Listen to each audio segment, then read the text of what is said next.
未來嘅救護車咧，除咗用嚟運送病人之外咧，仲可以做埋即場診斷。講個例子咧，呼吸困難嘅成因有好多嘅，可以係肺炎啦、肺積水啦，甚至係心臟衰竭。但你想象一下啦，你喺救護車上面突然之間覺得呼吸困難，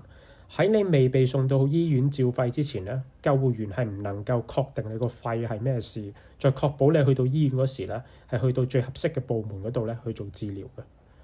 但配合 AI 同埋一種叫做肺部超聲波嘅技術啦，我哋有一日可能可以做到未入院就已經先診斷。同傳統嘅 X 光機唔同，肺部超聲波咧冇輻射，方便攜帶，仲可以即時睇到結果。但佢有一個最大問題咧，係操作難度好高嘅，唔係個個醫護人員都識用嘅。如果影得唔好啦，影像模糊不清啦，醫生就難以咧去判斷病情。但一個耶魯大學嘅研究團隊發現 AI 可能可以解決到呢個問題。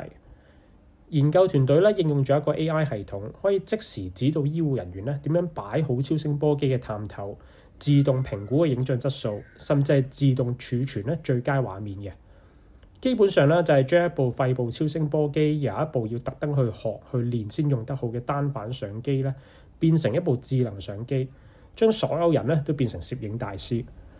咁點證明 AI 係有效呢？團隊揾咗176個氣促嘅病人，進行咗2次超聲波嘅測試。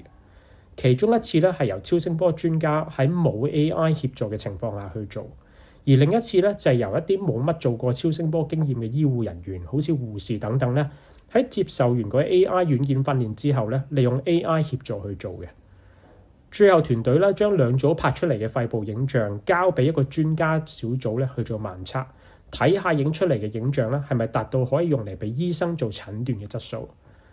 最後結果顯示啦，喺 AI 嘅指導下，新手醫護人員嘅影像達標率咧係去到98.3%，同專家影出嚟嘅影像咧係冇顯著嘅差別嘅。如果 AI 嘅技術繼續進步啦，未來嘅救護車啊、偏遠地區啊，甚至係你屋企咧，都可能可以做到超聲波診斷，幫我哋及早發現身體嘅問題啦，令到醫療更加快、更加準確嘅。你覺得 AI 會點樣改變醫療呢？歡迎留言話我知。